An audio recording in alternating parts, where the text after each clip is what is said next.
सोचिए 51 करोड़ रुपए का जुर्माना जिसे घटाकर मात्र 4000 रुपए कर दिया गया। दोस्तों, हम बात कर रहे हैं आईएएस ऑफिसर नागार्जुन गौड़ की। अब आप सोच रहे होंगे कि इतना लंबा केस, इतनी बड़ी कहानी, ये सब समझने में 15-16 मिनट तो लग ही जाएंगे।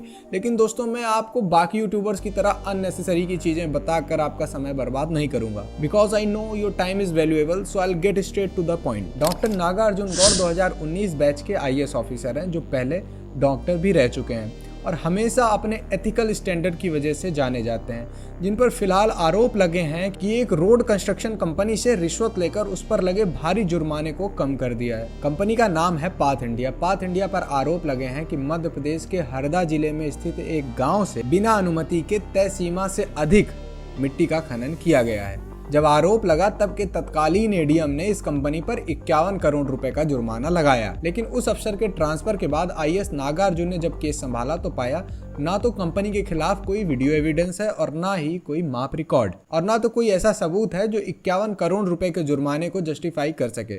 तो इस वजह से ये जुर्माने की राशि को घटाकर 4000 रुपए कर दिया गया। लेकिन यहीं से कंट्रोवर्सी शुरू हुई। आरटीआई एक्टिविस्ट आनंद जाट बोले कि ये डील है और सोशल मीडिया पर लोग भी दो गुटों में बंट गए। कुछ बोले भ्रष्टाचार हुआ है तो कुछ बोले ये अफसर सिर्फ सिस्टम की गलती को सुधार रहे हैं। आईएएस नागार्जुन ने सफाई दी कि 51 करोड़ रुपए प्रपोज थे, फाइनल लाइन, और मैंने वही किया जो कानून कहता है। मैंने इमोशन में आके डिसीजन नहीं लिया। अब आपसे सवाल ये है कि क्या किसी ऑफिसर को सिर्फ इसलिए करप्ट कहा जा सकता है कि उसने किसी बिजनेस को राहत दी, और क्योंकि ये भारी भरकम जुर्माना किसी कंपनी पर लगा था तो इससे ये तो नहीं साबित होता कि वो कंपनी किसी इलीगल एक्टिविटीज में शामिल थी। तो इनोसेंट कौन है, गिल्टी कौन है, ये जांच के बाद पता चलता है। सिर्फ आरोप लगाने से कोई गिल्टी या कोई इनोसेंट नहीं हो जाता। सो इन माय ओपिनियन ये सिर्फ एक ऑफिसर का केस नहीं है, बल्कि इस सिस्टम की ट्रांसपेरेंसी का टेस्ट। तो आपको क्या लगता है कि आईएएस नागार्जुन गौड़ ने रिश्वत लेके जुर्माने की राशि को कम किया या नहीं? Right your opinion in the comment box. Thank you.